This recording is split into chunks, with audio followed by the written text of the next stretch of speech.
Ahora sí. Vamos todavía. Ahora sí. Una vez que uno entiende las causas de por qué le está pasando lo que le está pasando, en general, algunas de estas cosas empiezan a mejorar mágicamente, como si acomodar las cosas de la piel para adentro pudiera permitir acomodar las cosas de la piel para afuera. De eso se trata el programa de hoy, enfermedades psicosomáticas. Todo un tema que tiene mucha historia, pero que también deberíamos hacer que cambie nuestra historia respecto de nuestra conexión con la salud y nuestra conexión con la enfermedad. Empezamos a ver de qué se trata esto. Vamos a compartir un informe del doctor Néstor Escorofís. Primera parte, enfermedades psicosomáticas. Las enfermedades psicosomáticas se pueden dar en cualquier lugar del cuerpo, especialmente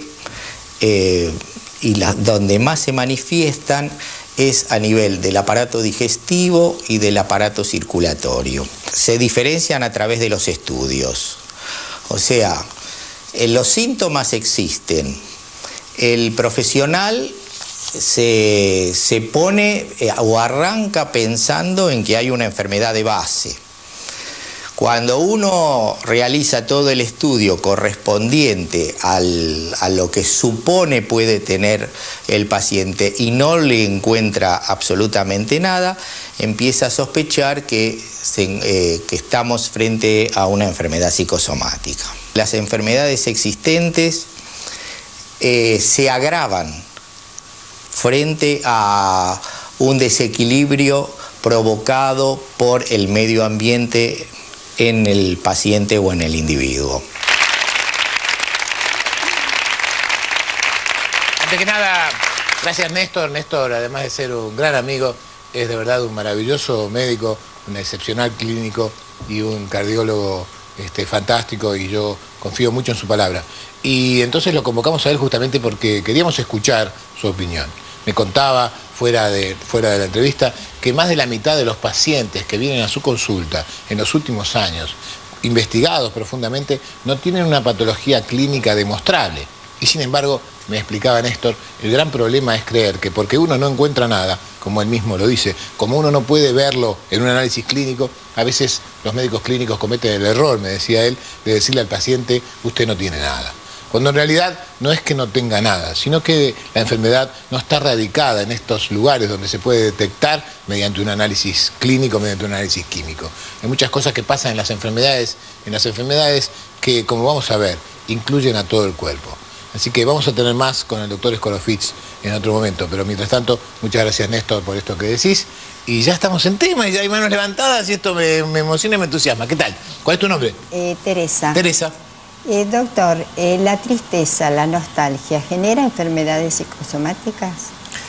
Yo diría que si te tengo que contestar así, a boca de jarro, si es posible, yo te diría que es posible. Ahora, decirte que siempre es así, yo no puedo determinarlo. Quiero decir, es verdad que en la base de algunas enfermedades psicosomáticas hay un gran dolor, hay una gran tristeza.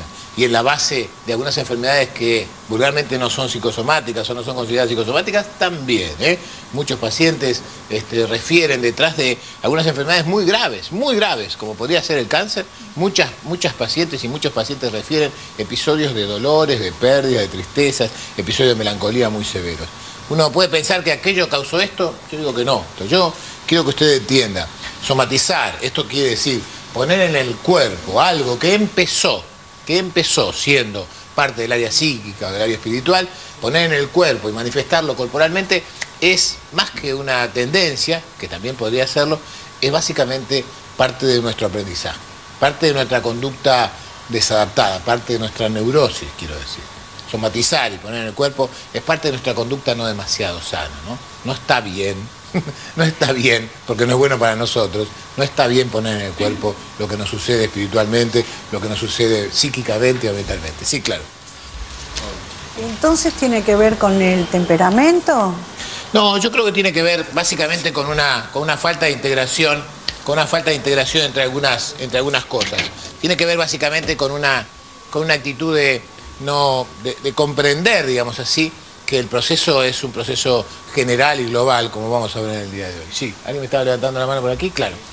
Decime. Sí, doctor. Yo era una persona sana y perdí a mi marido y a los 6 meses se me despertó un cáncer de colon. Y el médico me dijo que era psicosomático. Está muy bien. Yo creo que lo que tu médico dijo, y que es cierto, es que hay un correlato y una relación entre la aparición brusca de una enfermedad, cualquiera que sea, y los antecedentes con los cuales el paciente viene viniendo, ¿no?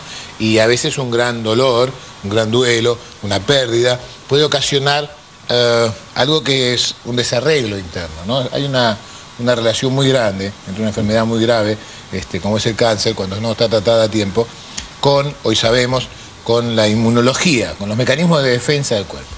Una gran depresión, una gran tristeza, un gran dolor, no puede provocar en sí mismo un cáncer, pero sí puede, y de hecho hace, que bajen todas las defensas. ¿Qué tal, doctor? Claro, ¿cómo estás? Sí, usted hablaba recién de una gran pérdida, de una gran tristeza, ¿no? Yo preguntaba si de pronto, bueno, a mí me ocurrió hace muchos años, yo había perdido 2 bebés en corto plazo, y al tiempo empecé a somatizar que se me cerraba la garganta, no podía respirar, no podía nada. Y bueno, usted lo atribuye que es a eso, es al gran dolor, a la pérdida. Bueno, yo tenía sobrados motivos para sentirme mal, ¿no? Sí, yo no sé, no es que yo lo atribuya, ¿no? Más bien pasa otra cosa y a mí me gustaría aprovechar esto que vos decís para explicarlo. Un segundito. Me gustaría explicar esto desde el lugar en que a mí me gusta, ¿no? Imagínense un día, cuento yo por ahí en alguno de los libros, imagínense que alguien le dice, tengo un regalo para vos, está en la puerta de tu casa, ¿no? Y entonces yo salgo y me encuentro en la puerta de mi casa un carruaje. Un carruaje hermoso, así de estilo antiguo, pintadito, color verde, como me gusta a mí, con ruedas, un carruaje. Y la verdad es que es encantador, ¿no? Tiene una puertita, tiene un lugar, un pescante, está todo con bronces y con metales, y me encanta, ¿no? Un carruaje maravilloso. Y entonces me subo, por aquí me siento, veo la puerta de mi casa, veo la puerta de la casa del vecino, y digo, qué interesante, ¿no? Qué lindo el carruaje. Y a la media hora me empiezo a aburrir, ¿no? Porque de estar ahí parado, sentado como un tonto, y pienso, qué regalo estúpido, ¿no? Y pasa un vecino mío, le digo, me dice, qué lindo carruaje. Le digo, sí, pero un regalo tarado, ¿no? ¿Para qué sirve? Y entonces él me dice, ¿vos sos idiota? Me dice mi vecino a mí, ¿no? Le digo, me dice, sin caballo no vas a ir a ningún lado. Yo digo, ¡ah, claro! Con razón, pensaba yo, ¿no? Y entonces me voy hasta un establo que hay cerca de mi casa y me compro un caballo, ¿no? Y entonces me subo, le hago ¡ea! Al caballo, como aprendí que hay que hacerle, y el caballo empieza a andar, ¿no? Y entonces anda rápido, empieza a ir por lugares peligrosos, empieza a ir por lugares inhóspitos, empieza a pasar cerca de lugares que yo nunca paso, cruza las vías sin mirar si viene el tren, yo me empiezo a aterrar, ¿no? Y empieza a correr, se desboca, el carruaje empieza a dañarse, se empieza a resquebrajar. Cuando pasa casualmente por la puerta de mi casa, le digo al vecino, ¿qué me hizo? Ahora estoy peor que antes mientras el carruaje pasa. Y me dice, no, pare, idiota, pare, ¿qué sé yo, cómo voy a parar? Bueno, con ayuda de él finalmente consigo parar el carruaje, le digo, ¿qué pasa? Me dice, que le falta un cochero a este carruaje, no se puede estar sin gobierno.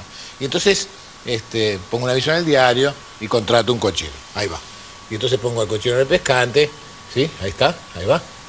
Y entonces ahora, con el cochero en el pescante, con el caballo puesto en su lugar, con las cosas puestas en su sitio, entonces ahora está todo bien. Porque ahora entonces sí, me subo, le digo al cochero dónde quiero ir, el cochero maneja el carruaje y me lleva a donde yo necesito ir. Y entonces todo funciona bárbaro y me doy cuenta que el regalo fue un regalo maravilloso. Y pongo este ejemplo, y quiero que quede claro para todos, porque a mí me parece que esto es lo que tenemos que entender. Tenemos que entender que cuando nacimos, cada uno de nosotros recibió un carruaje. Recibió un carruaje que es el cuerpo de cada uno. Cada uno de nosotros obtuvo, cuando recién nació, un regalito, que era el cuerpo que portamos, ¿no? Este cuerpo que está diseñado para durar todo el camino. Por supuesto que hay carruajes mejores que otros, ¿no? Que hay algunos que ligaron un carruaje más lindo, otro más feo, otro más alto, otro más bajo, otro un carruaje más gordo, otro más finito, un carruaje que tiene una pata más corta que la otra, una rueda media cuadrada. Esto es el carruaje que cada uno ligó y puede ser mejor o peor, pero es el carruaje diseñado para todo el camino. Pero de todas maneras, este carruaje que recibimos, este cuerpito que recibimos, no sirve de nada si algo no lo impulsa. Y eso que lo impulsa, estos caballos que van a impulsar a este carruaje, son, ¿qué? ¿Qué empuja a este cuerpo a moverse por primera vez, aunque sea? ¿Qué? La mente no, todavía somos muy chiquititos para esta mente. ¿Qué? ¿Qué? ¿Por qué se mueve el bebé? ¿Por qué hace así por primera vez? Por instinto. Por instinto, porque tiene hambre, porque tiene deseo, porque tiene sueño, porque le duele la panza, porque tiene ganas de algo. Estos caballos, vamos a llevarlos toda la vida también, son todo lo que nosotros llamamos nuestras emociones, nuestros deseos, nuestra pulsión hacia algo, nuestras ganas de hacer algo, nuestra necesidad de hacer algo. Estos son los caballos. Pero claro, si dejamos que los caballos guíen el carruaje, lo van a llevar por lugares peligrosos.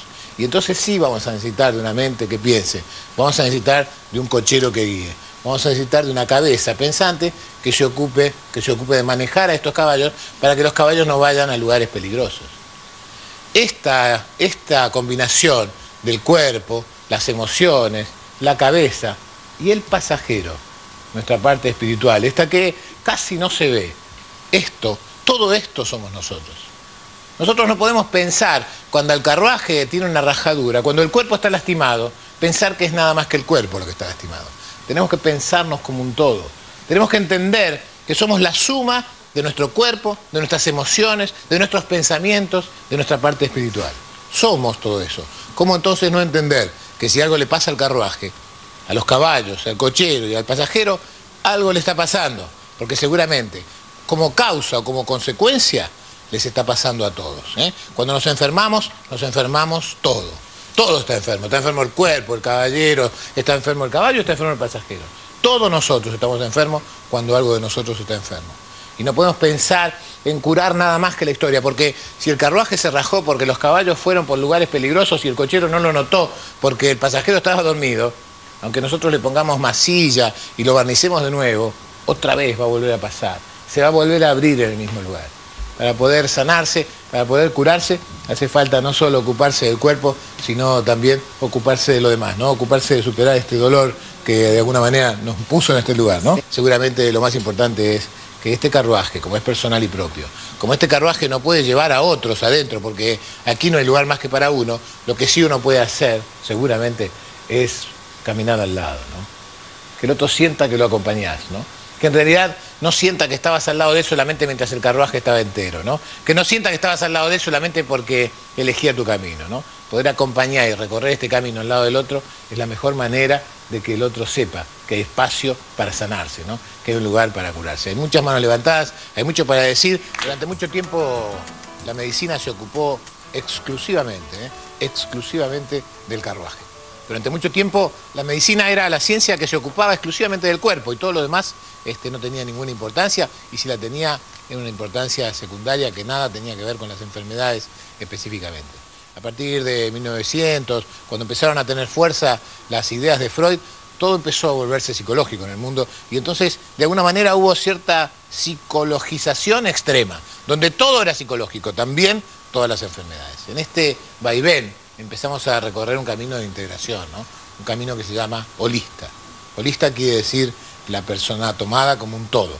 Quiere decir caballo, cochero, carruaje y pasajero, ¿no? Todo junto. Y cuando algo se enferma todo. Hay ahora un nuevo movimiento del péndulo que lo vamos a ver pronto en este auge de la genética, donde la medicina está tratando de encontrar las raíces genéticas de cada una de estas cosas, ¿no? Ojalá esto no excluya ninguna de las partes del cochero, no sea cosa que en lugar de ocuparnos de esto, ahora nos ocupemos de ver dónde se fabricó este carruaje, para ver dónde en la fábrica del carruaje estaba determinado que este carruaje fuera a determinar tal cosa, ¿no? Sigo creyendo que más que enfermedades hay enfermos. Sí, claro. Marta es mi nombre. Marta. ¿Cómo diferenciamos una enfermedad psicosomática de un hipocondríaco?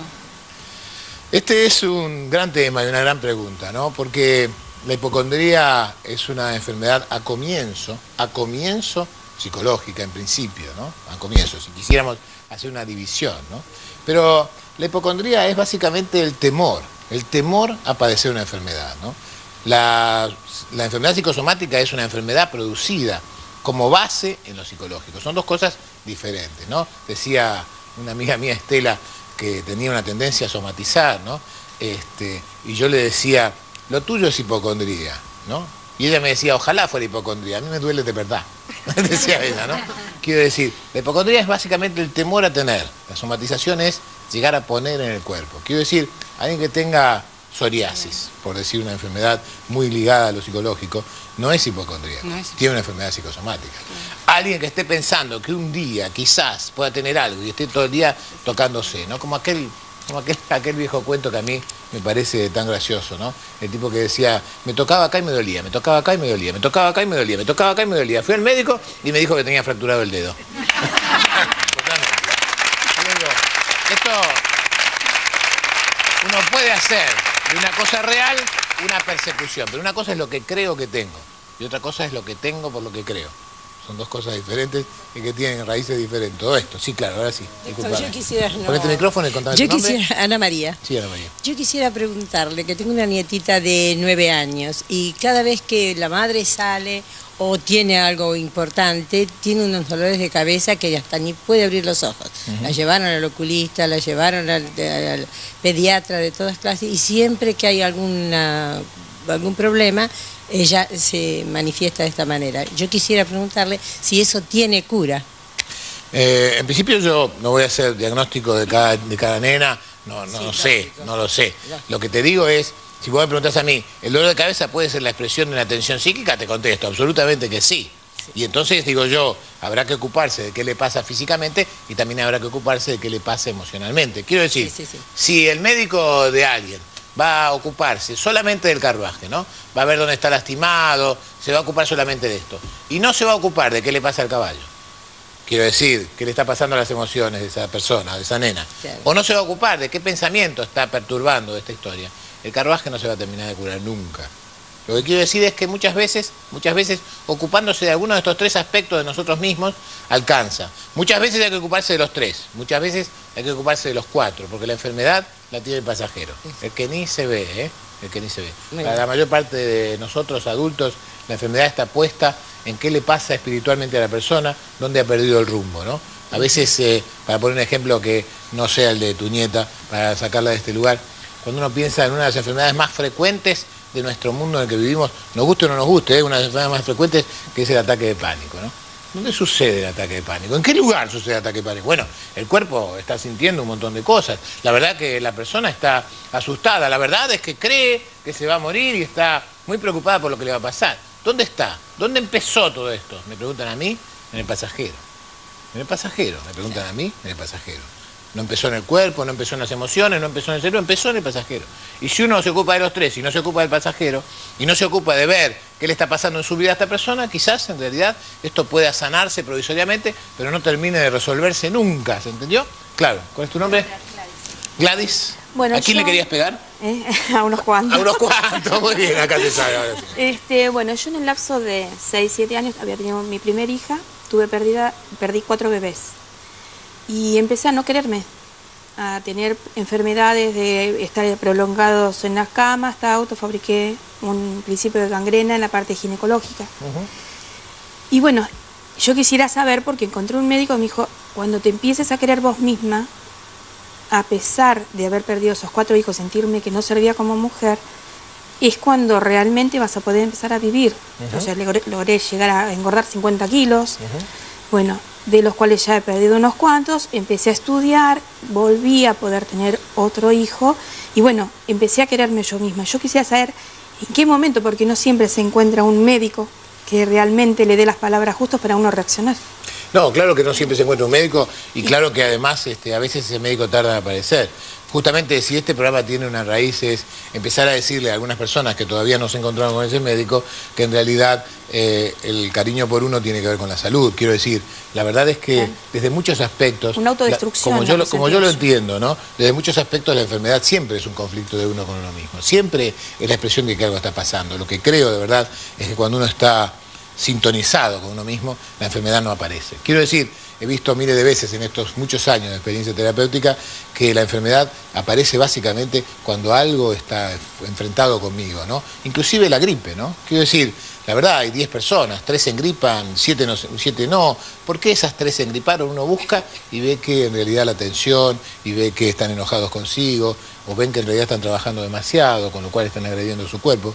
Siempre hay un síntoma de que algo está desarmonizado cuando hay una enfermedad. Esto no quiere decir, a ver si usted me escucha muy bien, porque esto es lo más importante que tengo yo para decir, esto no quiere decir que si usted se ocupa de su aspecto psicológico y espiritual, no tiene que ir al médico, no tiene que tomar los remedios, no tiene que operarse del cáncer que desarrolló, no tiene que ocuparse del tratamiento de su columna que está embromada. No quiere decir eso de ninguna manera, ¿eh? Esto quiere decir que hay que sumar, no que hay que elegir. No hay que salirse de un lugar e ir a otro, hay que sumar, hay que ocuparse de la persona como un todo. Esta es la medicina nueva, esta es la medicina que es necesaria y que necesitamos desarrollar. Sí, claro, habías levantado la mano, acá vengo. ¿Qué tal, Valeria? Yo quería saber cómo se diferencia, ¿no?, una enfermedad psicosomática de algo que sea puramente orgánico. Si hay algún indicio que nos marca una pauta constante en todos los pacientes. ¿Me lo preguntas a mí? Porque esta es una pregunta sobre la cual hay miles de opiniones, ¿no? Yo te voy a dar nada más que la mía. Se diferencia muy fácilmente. Siempre es de todo el cuerpo. Nunca una enfermedad es solamente un aspecto. Nunca una enfermedad no tiene ningún componente psicológico. Nunca una enfermedad no tiene nada en el cuerpo. Siempre. Tomemos cualquier enfermedad. También las enfermedades psiquiátricas tienen una repercusión en el cuerpo. Vemos enfermedades psiquiátricas graves, la psicosis, una esquizofrenia, y nosotros buscamos en el cuerpo y encontramos daños corporales ostensibles. Encontramos que el cuerpo también está resentido. Quiero decir, ¿se acuerdan cuando hablábamos sobre ansiedad? Hacíamos un esquema un poquito diferente de esto, pero que también tiene mucho que ver con esto, ¿no? Decíamos que en realidad hay un área que es el área mental o espiritual, un área que es el área corporal y un área que es el área social, donde cada individuo se mueve, ¿no? Y que cada enfermedad que se radique en alguna de estas áreas influye sobre las otras. Quiero decir, ¿cómo pensar que un enfermo asmático, por ejemplo, donde en el cuerpo lo que le pasa es que le falta el aire, que tiene dificultad para respirar, cómo pensar que no tiene dificultades para vincularse socialmente? Por supuesto que las tiene. ¿Cómo pensar que no tiene la angustia de sentir esto? O inclusive, ¿cómo pensar, como dicen los viejos médicos de la medicina psicosomática, que un asmático es alguien a que no lo dejan ni respirar, ¿no? ¿Cómo no pensar que hay algún componente que nos lleva por alguno de estos lugares? Y la respuesta es siempre. No podemos desconocer, no podemos mirar uno de estos aspectos. En todo caso, lo que podemos hacer es entender que hay áreas que están quejándose más. A veces se queja más el cuerpo, a veces se queja más el alma, a veces se quejan más las emociones. Pero de verdad todo está involucrado, ¿no? Lo social, lo interno, lo personal, lo emocional, el cuerpo, todo está involucrado, todo a la vez, y habrá que entender como un todo. Doctor, pero eso lo hace muy complicado. Mire, su cuerpo es una estructura sumamente compleja. Afortunadamente, millones de células cada día, y sin que usted lo decida, trabajan para que usted esté sana, para que usted esté productivo, para que usted se levante cada día, para que usted, déjeme que se lo diga así, para que usted recorra el camino de su vida lo más placentera y disfrutablemente posible. Ayudemos a ese cuerpito, ayudemos a esas emociones, ayudemos a esas creencias para que el pasajero, que en última instancia es usted, recorra el camino lo mejor posible. Un mensaje que dejó en el mail Luis, de 32 años, dice: hace 10 años que padezco de psoriasis. Esta enfermedad me ha limitado no solo en mi trabajo, sino también en lo personal. Estoy casado, tengo 2 hijos, mi mujer me apoya en todos los tratamientos que hago, pero a largo plazo ninguno funciona para solucionar el problema del todo. Mi mayor dolor es no poder bañar a mis hijos y muchas veces casi no puedo alzarlos porque mis manos están muy afectadas. Luis, 32 años. Jorge. Mirá, Luis, yo me propuse en este programa no hablar sobre las enfermedades de cada uno porque es muy difícil opinar, ¿no? Porque tal como dije, como yo creo que no hay enfermedades sino enfermos, es imposible hablar sobre cada uno de nosotros. Tu psoriasis es diferente de la de otras personas. Lo único que te digo es, me gustaría mucho recordar, hubo en un programa anterior, ¿te acordás? Una chica estaba sentada más o menos donde está ella aquí en la tribuna, y había otra paciente que tenía psoriasis y se quejaba más o menos con tus mismas palabras. Y entonces esta pacientita nos contó que ella optó, en lugar de estar enojada con su enfermedad, por acariciarse las lastimaduras, y fue comprobando como pocos meses después su enfermedad empezaba a mejorar. Quiero decir, hay cosas para hacer, ¿no? Una de ellas es, Luis, te pido por favor, no te enojes con lo que te pasa. No te enojes con lo que te pasa. Yo no estoy diciendo que esto te va a solucionar el problema. Solo quiero ayudar a que el problema no se agrave. Las enfermedades psicosomáticas son enfermedades para ocuparse de ellas porque son enfermedades, ¿no? No son imaginarios, son enfermedades. No sirven los médicos que dicen, no tenés nada. Tenés, claro que tenés. Estás poniendo en el cuerpo parte de tu tensión. Lo estarás poniendo en forma de contracturas, en forma de bultitos de grasa, en forma de visión borrosa, en forma de tensión, en forma de gastritis, en forma de un infarto. Pero lo estás poniendo vos, así que dejá de hacer eso, ¿no? Le preguntamos al doctor Escorofitz, a nuestro clínico invitado de hoy, qué se hacía con las enfermedades psicosomáticas y esto nos contestó. En realidad el tratamiento de todas estas cuestiones a las cuales he hablado tiene distintos niveles. Algunos niveles pueden ser abordados por nosotros los médicos, tanto a nivel orgánico como a nivel psicológico, sean tanto psicólogos o psiquiatras, depende de la patología del paciente. Pero hay un tema que hoy se está empezando a manifestar con más fuerza, que es el tema social y económico, donde ha incrementado de una manera bastante alarmante las enfermedades psicosomáticas. Por ejemplo, el tema de la desocupación es un tema donde inestabiliza a la familia y obviamente inestabiliza al individuo.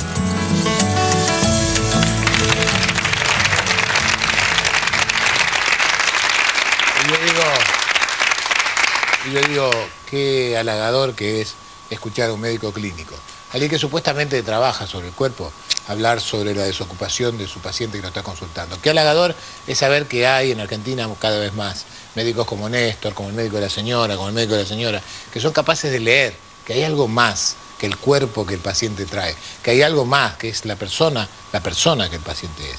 Qué halagador es que en un programa como este que habla de psicología estemos hablando de enfermedades del cuerpo. Quiero decir, empezamos a saber ya definitivamente que no son dos cosas ni tres cosas, que es una misma cosa la que le pasa a la persona, que no tenemos un cuerpo, ¿no? Somos el cuerpo que vive con nosotros, claro. Decime. Sí, doctor, la ilustración que usted hizo, ¿qué pasa cuando vamos en el carro y de repente se empieza a batir mucho? Nos damos cuenta que el cochero está medio dormido, el caballo sigue corriendo alegremente, no pasa nada, y empiezan a aparecer las piedras, los chanchos salvajes, o sea, comportamientos de personas alrededor del carro y nosotros ya andamos con las ventanillas medio que se nos caen y todo lo demás. Muy bien. ¿Cómo hacemos para seguir? Bueno, en principio quizás sea bueno parar, ¿no? Quizás sea bueno en ese momento, cuando nos damos cuenta que todo eso pasa, todo eso está pasando a la vez, quizás sea bueno decir, a ver, quizás el pasajero tenga que decir, bueno, un momento, ¿no? Y entonces el pasajero quizás se baje del carruaje, quizás vea el carruaje, el caballo, el cochero. Y entonces quizás se haga la gran pregunta, ¿no? La más difícil de las preguntas para contestar, que es, ¿qué me está diciendo esto que está pasando? ¿Qué me dice este carruaje así, este caballo así, este cochero así, todo a la vez? ¿Qué está pasando? ¿Cuál es el mensaje que mi cuerpo, que mis emociones, que mis pensamientos me quieren dar? Porque, ¿sabés qué?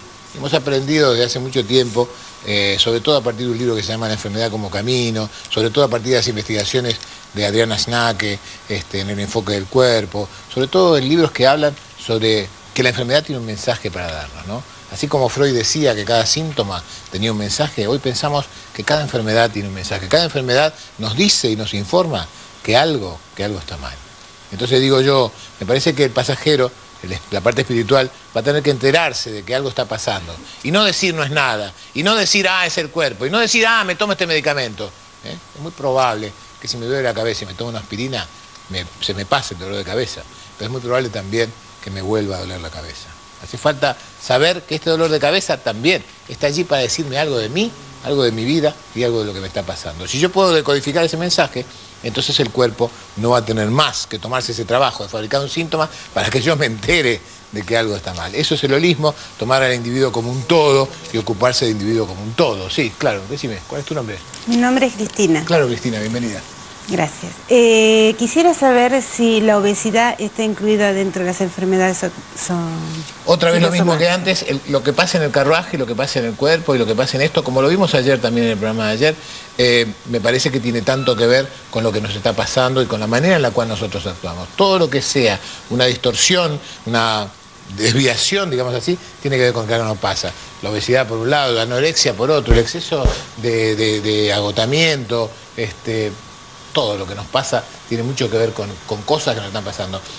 No en vano, sociedades muy avanzadas, donde hay mucho estrés, tienen aumento de niveles de obesidad, ¿no? Quiero decir, una sociedad como la americana, la norteamericana, sumamente estresada, que vive bajo tensión, tiene niveles de obesidad 2 y 3 veces mayores que los nuestros, y nosotros vamos en camino, ¿no? Digo, No, esto no es por mí, yo era gordo antes de que se pudra todo en Argentina, pero sí, no vamos a echar la culpa a nadie, sí. ¿Qué tal? Mi nombre es Anaí. Anaí. Y una pregunta, ¿una madre puede hacer que su hijo de 2 o 3 años tenga una enfermedad psicosomática? Porque tengo un sobrinito No me postizo. cuentes, no quiero hablar de tu sobrinito, quiero hablar sobre las madres y quiero hablar sobre esta historia. Hay una vieja idea de las cosas que las madres transmiten a sus hijos, de los daños que uno es capaz de tener y qué sé yo. Mira, vamos a ponerlo en claro y de esta forma. Los papás y las mamás hacen lo mejor que pueden, siempre hacen lo mejor que pueden. De hecho, si pudieran hacer otra cosa, la harían. Quiero decir, la mamá que abandona a su hijo en un terreno baldío, aunque usted no lo crea, también está haciendo lo mejor que puede, ¿eh? ¿Se acuerdan cuando hablábamos la vez pasada de las bebitas estas abandonadas en el taxi? Le pedimos a la familia que se comunicara y hablamos sobre esta noticia que había sido en el diario. Bueno, en el mismo momento en que nosotros lo decíamos, estaba apareciendo la mamá y el papá acusando de que había habido un error de parte de quien llevaba el auto. No importa si era un error o no, pero uno hace lo mejor que puede. A veces transmitimos estas cosas, claro. Yo, que soy muy temeroso de las enfermedades de los seres que quiero, posiblemente haya transmitido este temor a las enfermedades a mis hijos y posiblemente alguien me haya transmitido a mí alguna de estas inquietudes que mis padres tenían y por eso no me gustan los caracoles, qué sé yo, no sé. Posiblemente hay una historia de aprendizaje, pero también es responsabilidad propia superar estas cosas que hemos aprendido para bien y para mal. Mire, yo no quiero irme al corte antes de decirles algunas cosas que cuando Gaby me pregunte conclusiones yo no voy a tener tiempo para decirles, pero quiero que usted sepa, ¿no? Hay cosas que podemos hacer, ¿no? Hay cosas que podemos hacer con nuestra enfermedad, entendiendo que nuestras enfermedades son psicosomáticas siempre, o por lo menos tienen un componente psicológico. ¿Qué vamos a hacer con este componente? Algunas cosas nada más. Primero, dejémonos de exigirnos todo perfectito. Dejemos de creer que todo tiene que ser perfecto porque si no, no se hace. Vamos a tratar de controlar nuestro mal carácter. Esta historia del mal carácter, que es el mayor de los síntomas neuróticos según mi historia, esto de estar siempre de mal humor, bueno, esto enferma. ¿Sabe usted? Esto enferma. A ver qué pasa si se prueba los días con una sonrisa en lugar de probárselo como si hubiera estado oliendo vinagre, por no decir otra cosa. Baje un poquito el ritmo de su vida. No le alcanza el tiempo para hacer las 28 cosas que hace, haga 27, haga 26, elija algunas de estas. Deje de sentirse culpable de lo que no hizo, de lo que no le salió mal. Porque la culpa es una acusación. La sentencia es una enfermedad. Si usted se condena por ser culpable, posiblemente esté abriendo la puerta para enfermarse, para buscarse y para causarse una enfermedad.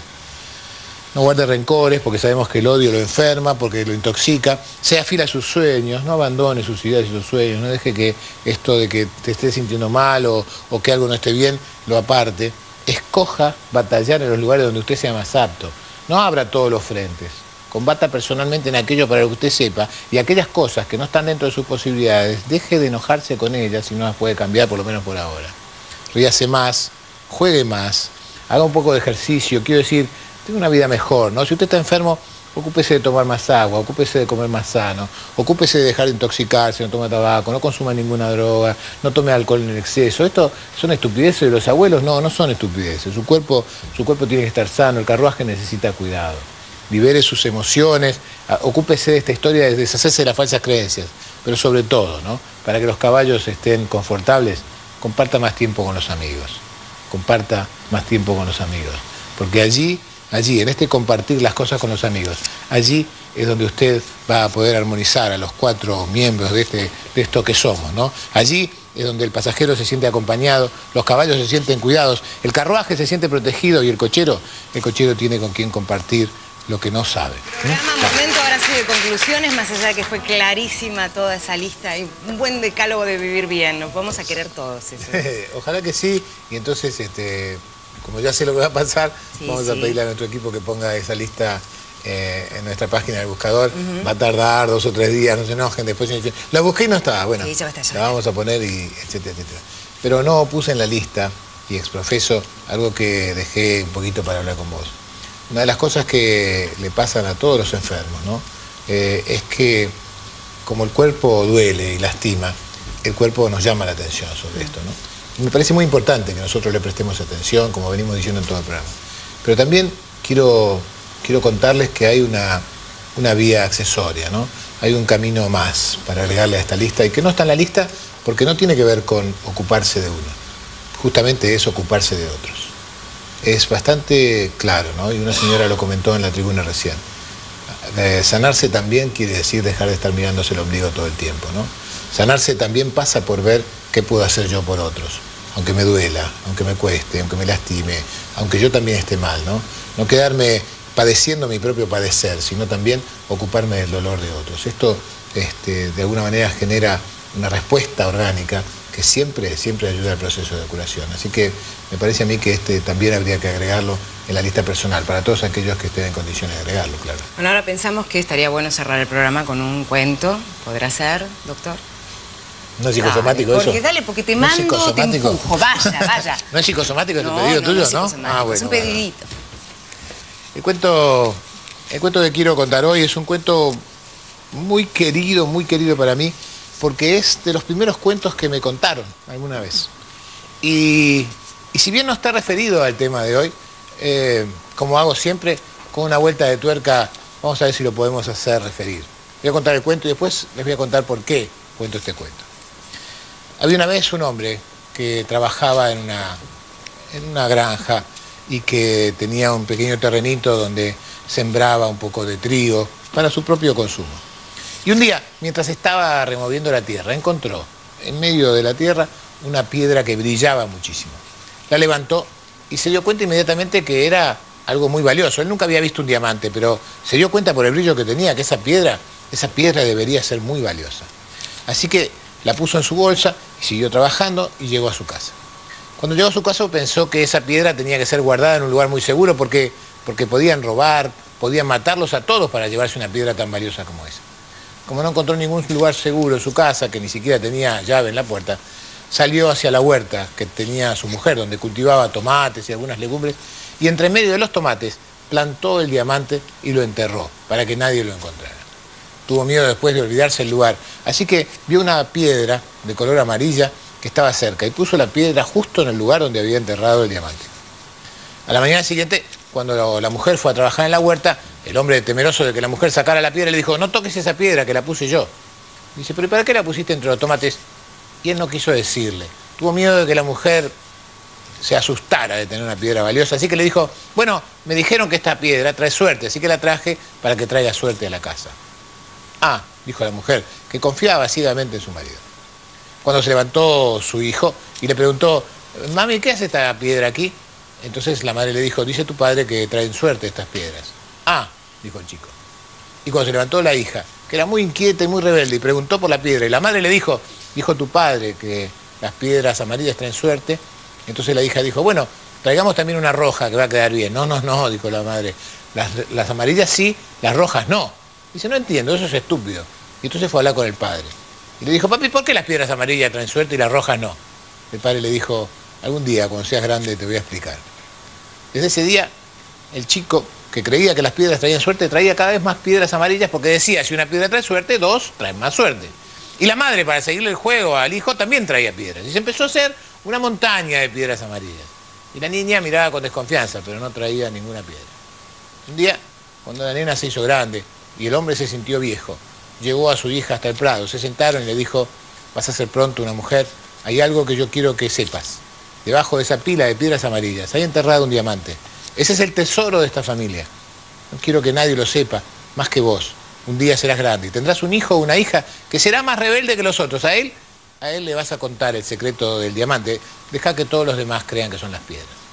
Pasaron muchos años y entonces durante años y años y generaciones todos traían piedras y piedras y se había formado un altar muy grande lleno de piedras amarillas.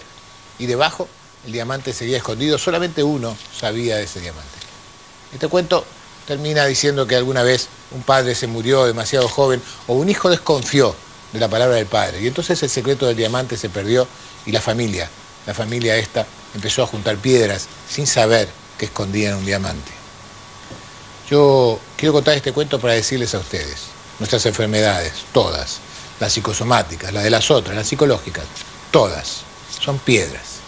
Piedras acumuladas en algún lugar de nuestro huerto que esconden un diamante, que es el mensaje que esa enfermedad tenga para nosotros.